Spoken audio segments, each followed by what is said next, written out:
Bonsoir à tous et à toutes. Merci de nous rejoindre une fois encore sur Afro Info 10 à 43. Nous saluons la présence de tout un chacun. Akida Oumakanda. Bonsoir, monsieur Akida Oumakanda depuis Maniema Kindu. Merci. Nous saluons toute la population de Kindu. Merci à Letita Androkwa depuis les Royaumes-Unis et tous les autres téléspectateurs qui sont connectés à Paris Insta. Ils sont très nombreux. En tout cas, il sera question de vous informer de la situation sécuritaire de l'Est de la République démocratique du Congo. Vous devez retenir que les Ouazalendo, en offensive, ont capturé 4 rebelles M23. Donc, du côté de Kassou, nous sommes dans le territoire de Lubero. On va revenir également sur les affrontements qui se passent dans les territoires. Voilà les quatre rebelles M23 qui ont été capturés sont là dans les territoires de Lubero. Alors, nous serons également du côté de Massissi où les affrontements se poursuivent. Les Ouazalendo viennent en tout cas de repousser toutes les attaques des rebelles du M23 du côté de Luhinzi. Et d'ailleurs, il y aurait une grande perte côté rebelle M23. C'est à découvrir dans cette édition. Nous serons également du côté de Walikale. Vous devez retenir qu'il y a donc une alerte en tout cas maximale, l'alerte sécuritaire du côté de Walikale. Donc, vous devez retenir qu'il y a toujours les rebelles du M23 qui tentent de lancer des offensives sur les jeunes résistants Ouazalendo et les FARDC. Donc, nous aurons beaucoup d'informations à vous informer dans cette édition. Nous serons également du côté du Vatican, les nouveaux papes connus. Voilà, donc on nous signale que la fumée blanche est sortie déjà. Donc, à Bemous Papem, dans les heures qui suivent, vous saurez le nom du nouveau pape de l'Église catholique romaine. Bienvenue dans cette édition. Merci à Jacques Makinda depuis France, Magabi, Makinda et tous les autres téléspectateurs qui sont connectés. Luca Di Mukeno. Voilà, merci beaucoup. Voilà, donc nous commençons d'abord par cette information d'ici du territoire de Lubero où les jeunes résistants Ouazalendo ont réussi à capturer 4 rebelles M23. C'est à l'issue des affrontements intenses contre ces rebelles que les Ouazalendo ont réussi à capturer. Vous devez retenir que ces combats se sont survenus d'abord hier dans le village de Kassou. Après de temps combats, les Ouazalendo sont parvenus à capturer 4 éléments M23. Donc, ces 4 éléments sont sur cette image. Vous devez retenir que ces combats se sont poursuivis dans le sud du territoire de Lubero quand nous parlons Kassou. Donc, Kassou, c'est dans le territoire de Lubero. Qu'est-ce qui s'est passé? Les Ouazalendo étaient donc en offensive. Vous savez, ce dernier temps que les Ouazalendo aussi se sont engagés à défendre la patrie en lançant des offensives et pas question de respect de cessez-le-feu, les rebelles qui ne respectent pas les cessez-le-feu, mais les Ouazalendo aussi ont dit non, qu'il faudrait lancer des offensives en vue de récupérer d'autres milliers. C'est ce que vous devez retenir, chers téléspectateurs d'Afro Info 243. 4 éléments du M23 RDF capturés hier mercredi vers Kassou. Nous sommes dans le territoire de Lubero lors des combats qui ont opposé les Ouazalendo aux rebelles du M23, les Ouazalendo du groupe MCLP du général Tumba Samuel. Pendant 4 heures de combat, les Ouazalendo sont parvenus à capturer les 4 éléments M23 dans le sud du territoire de Lubero. Les 4 éléments M23 avouent en tout cas qu'ils sont de ces mouvements rebelles M23. Et d'ailleurs, les Ouazalendo ont dit qu'ils vont les acheminer dans la base des FRDC du côté de Lubero Centre. Les combats se sont poursuivis. Au cours de ces affrontements, les Ouazalendo ont réussi même à libérer Kassou après de temps combats. C'est comme information que nous avons, alors que les diplomates ou la diplomatie s'active pour faire avancer les projets d'accord de paix à Washington et Doha. La situation sécuritaire se dégrade sur le terrain et les affrontements se multiplient sur plusieurs fois. C'est ainsi que les Ouazalendo aussi, donc ils ont réussi à capturer ces 4 rebelles M23, donc sur les images, espérons que vous les aviez vus, les 4 rebelles capturés par les Ouazalendo, alors qu'il y aurait donc les 4 images sont là, les 4 rebelles qui ont été capturés. Là, c'est à Kassour. À Kassour, Kassour se trouve dans les territoires de Lubero. Donc, c'est à une affaire de 50 kilomètres de Lubero centre. C'est ainsi que les Ouazaliens ont réussi à faire ces jolis coups en capturant ces 4 éléments M23. Alors, comme nous quittons dans les territoires de Lubero, on va se diriger alors dans les territoires de Massissi. Il y a aussi des combats, en tout cas, qui sont intenses. Hein. Oui, les combats sont intenses pendant qu'il est en train de sonner donc 18h39 dans les territoires de Massissi. Qu'est-ce qui se passe? Vous devez retenir que des violents affrontements se poursuivent toujours entre les jeunes résistants Ouazalendo et les rebelles du M23, soutenus par les Rwandais. Ces affrontements qui se concentrent donc dans le groupement de Bafuna. Alors, des sources à Luhinzi, parce que c'est Luhinzi où il y a des affrontements. Alors, les sources de là affirment que les Ouazaliens ont réussi donc à épargner cette entité donc d'aimer des rebelles du M23, les rebelles qui voulaient donc les déloger, mais les Ouazaliens ont réussi donc à repousser toutes les attaques des rebelles du M23 vers la localité de Kinyana. Donc vous verrez que les Ouazaliens ont réussi à capturer les rebelles de Luinzi, à repousser les rebelles de Luinzi vers Kinyana. Kinyana, c'est ce que vous devez retenir. Pour l'instant, on nous signale qu'il donc aucun village jusque-là n'est disponible, mais les affrontements se poursuivent. Les Ouazaliens nous tentent d'éloigner très loin les rebelles du M23, donc pour que les rebelles ne puissent plus encore revenir dans ce village de Luinzi. Mais on nous signale qu'il y a un déplacement massif de la population. Donc, de ce côté-là, il y a toujours un déplacement massif de la population, surtout que les rebelles larguent des bombes dans des paisibles citoyens. Alors, les Ouazalendo ont réussi à déjouer toutes les attaques rebelles du M23. Alors, chers téléspectateurs, on va se diriger alors dans les territoires de Walikale. Il y a eu même des questions par rapport donc à la situation sécuritaire de Walikale. Alors, il y a eu une alerte. Hein. Ce matin, j'ai reçu des alertes de la part de la société civile de Walikale à travers M. Fiston Missona. Donc, ce jeudi 8 mai 2025, il y a la coordination de la société civile des forces vives du territoire de Walikale et au Nord Kivu qui alerte les forces armées et de défense ainsi que les jeunes résistants Ouazalendo sur le renforcement des effectifs et des munitions de l'ennemi M23. Ce déploiement a commencé depuis la nuit du 6 au 7 mai dans l'axe Kalembe-Petit, au sein du groupement Kisimba, secteur de Wanyanga vers la zone opérationnelle de l'axe Pinga. Fisto Missona appelle à une réponse urgente et militaire des forces loyalistes et des volontaires pour la défense de la patrie pour faire face aux agresseurs qui ne cherchent qu'à s'emparer des ressources minières de l'agglomération de Pinga. Donc, c'est une alerte. Je pense que les autorités sont en train de nous suivre et les autorités vont peut-être agir.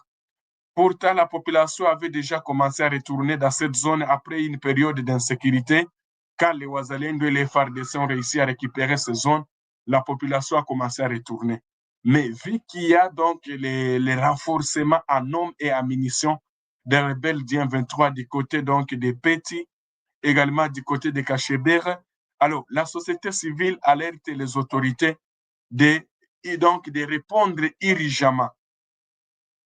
En tant que société civile, nous exhortons toute la population de nos entités à rester vigilante car l'ennemi utilise souvent des méthodes de débordement, a-t-il déclaré. Il convient de noter que l'ennemi vise depuis longtemps la cité stratégique de Pinga. Alors, pour accéder à Nyabiondo, Fisto Missona, président de la corporation de la société civile à Walikale, ajoute que la même situation est observée à Kibati et Kachebere. La semaine dernière, selon les alertes émises par la société civile, une situation que la population peine à comprendre, surtout en cette période de trêve, conformément au pourparlers de Doha. Donc, vous devez retenir que même s'il y a le cessez-le-feu qui a été signé par les rebelles du côté de Doha, mais il y a toujours des renforcements chaque jour dans le territoire de Walikale. Alors qu'une grande partie de ce territoire de Walikale est contrôlée par les FARDC. Alors, comme l'ennemi a toujours utilisé des méthodes de débordement pour donc reprendre d'autres cités, alors la société civile alerte les Ouazalendo et les FARDC. Vous devez retenir qu'il n'y a pas de cela où donc les Ouazalendo et les FARDC ont réussi à récupérer, puis donc à Walikale Centre, donc l'aérodrome de Kigoma. Mais alors, les rebelles du M23 qui ont toujours cette habitude de débordement, alors la société civile appelle les forces de sécurité d'être vigilantes parce que les M23 risquent de lancer des offensives encore sur les repositions en vue de récupérer Pinga parce qu'à Pinga, il y a en tout cas il y a une grande résistance et Pinga n'a jamais tombé. Peut-être Pinga ne tombera jamais parce que là, il y a toujours une grande base de Ouazalendo et des forces armées de la République démocratique du Congo. Alors, on va se diriger dans les territoires, vous voulez dire, dans la province du Sud qui vous cherche, téléspectateurs. Alors, pour les gens qui nous ont beaucoup posé la question, vous devez retenir que donc, dans les territoires, dans les territoires, dans les territoires de Mwenga. Donc, dans les territoires de Mwenga, il y a les rebelles du M23 qui ont débordé et ils se sont retrouvés du côté donc de Luinja. Alors, il y a les Ouazalendo qui résistent déjà. On signale que tous les Ouazalendo résistent toujours. Il y a donc un groupe de Ouazalendo composé même de 100 personnes qui résistent donc de céder la cité minière de Luinja. Ah, donc, il y a toujours les M23 qui tentent de prendre le contrôle de cette cité minière de Luinja dans le territoire de Mwenga, mais sans succès. Donc, vous verrez qu'il y a toujours une grande résistance des Ouazalendo. Partout, il y a toujours les Ouazalendo. Alors, du côté de Camagnola, Camagnola est divisé pour l'instant. Donc, à Camagnola, il y a les Ouazalendo qui occupent jusque-là une petite partie, comme Katogota, c'est une partie qui est contrôlée par les Ouazalendo. Alors, les Ouazalendo tentent de progresser vers donc Camagnola central. Alors, sur l'axe Nyangezi, il y a aussi donc les Ouazalendo qui bloquent l'avancée pour que au milieu entre Nyangezi et Camagnola, il y a toujours aussi donc il y a toujours la base des Ouazalendo qui stoppe l'avancée des rebelles du 23 soutenus par les Rwandais. C'est ce que vous devez retenir alors que dans le territoire décalé, il y a toujours donc un calme précaire, pas des affrontements signalés comme du côté de Katana, on signale qu'il n'y a pas d'affrontement. Mais je vais essayer un peu de retourner dans le territoire de Lubero. On nous signale qu'il y a eu donc une attaque attribuée aux rebelles, donc des rebelles de EDF. Qu'est-ce qui se passe? Une attaque attribuée aux rebelles EDF a frappé la localité de Djampanda. Nous sommes dans le territoire de Lubero. Nous sommes dans la nuit du mercredi 7 au jeudi 8 mai. Le bilan provisoire fait état des morts, voulait dire fait état d'une personne qui aurait perdu la vie, de plusieurs disparus, ainsi que des véhicules et maisons incendiées. Les assaillants identifiés comme des rebelles EDF, donc des assaillants identifiés comme des rebelles EDF ont fait incursion à Mambembe, un quartier d'Injapanda situé à l'axe Butembo-Makuchipa, aux alentours de 21h heure locale. Selon la société civile, en plus du nombre encore indéterminé donc de disparus, la proximité de l'attaque avec une position des FARDC à environ 2 km a suscité des interrogations. Un mouvement de population vers des zones jugées plus sûres est signalé toujours de ce côté-là. Au matin du jeudi, mais certains habitants qui avaient fui commencent timidement à regagner leur maison. La société civile a affirmé avoir alerté les autorités militaires X semaines avant l'attaque concernant la présence des rebelles EDF et de certains groupes Maïmaï dans la région. Les porte-paroles des FARDC, donc les opérations, la Sokola et pour le Grand Nord, le colonel Marc Hazoukoy a promis de s'exprimer prochainement sur cette attaque des rebelles. C'est ça que vous devez retenir, chers téléspectateurs d'Afro Info de 43. Nous présentons toutes nos excuses pour l'écho. Voilà, j'espère que vous nous suivez avec des difficultés. Mais voilà, donc merci à tous ceux-là qui sont connectés. Vous devez retenir que c'est jeudi 8 mai 2025. Donc, vous devez retenir que, chers téléspectateurs d'Afro-Info 1043, il y a toujours donc les Ouazalendo qui continuent toujours à pousser très loin l'ennemi, surtout dans les massifs, même s'il y a la diplomatie qui s'active. Hein. Cette diplomatie, donc, du côté des Doha, donc, du côté des États-Unis, mais rien n'est changé sur le terrain, franchement. Les Ouazalais nous font face toujours aux rebelles du M23 soutenus par les Rwandais. Alors, on va prendre aussi cette information, chers téléspectateurs d'Afro-Info de 43. Il y a ce mercredi 7 mai à la cité donc, de l'Union africaine, le président de la République Antoine Félix Tshisekedi Chilombo a reçu le ministre togolais des Affaires étrangères, intégration régionale et des Togolais, donc de l'extérieur, Robert Ducey. Ce dernier était porteur des messages du président du Togo, désigné par l'Union africaine dans la crise sécuritaire secouleste de la République démocratique du Congo. Je suis venu à Kinshasa au nom du président Faure Gnassingbé pour rendre compte des démarches qu'il a déjà entreprises dans le cadre de sa mission de médiation pour que la paix revienne dans l'Est de la RDC, a déclaré M. Ducier à l'issue de cette aventure. Vous devez retenir que Vital Kamerhe critique la position de Dieudonné Kamoulitta, président de la Cour constitutionnelle, concernant les processus de Matata Mpognon. Il s'interroge si l'autorité de Kamoulitta a interprété à la loi rappelant que les immunités de Matata, donc députés nationaux, n'ont pas été levées. C'est ce qui a été dit donc, par Vital Kamerhe, président de l'Assemblée nationale, donc, qui critique la position donc, du président de la Cour constitutionnelle, Dieudonné Kamoulitta. Alors, on va parler aussi de cette information du côté du Mozambique. 3 soldats rwandais ont perdu la vie et 6 blessés lors d'une embuscade survenue le 3 mai 2025 dans la province. Celle de la Robanque touche avant les autres députés qui sont logés dans les autres banques. C'est une question que nous allons résoudre. Alors pour l'instant, montrons-nous dignes représentants du peuple. Merci, monsieur le ministre, vous avez la parole. Merci, honorable monsieur le président de l'Assemblée nationale. J'aimerais rassurer les élus du peuple que votre gouvernement s'attelle à faire face à une situation exceptionnelle. Et nous la relevons avec fierté et honneur. Et nous avons besoin de l'accompagnement de nos élus et de votre soutien. Parce que pour enchérir ce qui a été dit par l'honorable monsieur le président, nous n'avons aucun retard de paiement au niveau de l'Assemblée nationale pendant le moment où je vous parle ici. Et je crois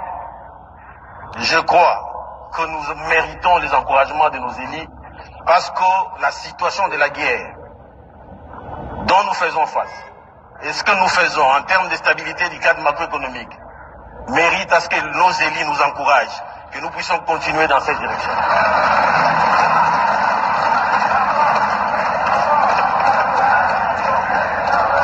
Honorable Monsieur le Président de l'Assemblée nationale, honorables membres du bureau, honorables députés nationaux élus légitimes et souverains du peuple congolais, il vous souviendra qu'au cours de la séance plénière de votre prestigieuse chambre, tenue le 14 décembre 2024, j'ai eu l'avantage de répondre à votre invitation afin de présenter à la représentation nationale les arguments favorables à l'inscription et au maintien de certains engagements du gouvernement, votre gouvernement, sous forme des accords de crédit, à la liste des matières devant faire l'objet d'habilitation par le gouvernement à légiférer par ordonnance-loi du président de la République, chef de l'État, lors de vos vacances parlementaires de décembre 2024.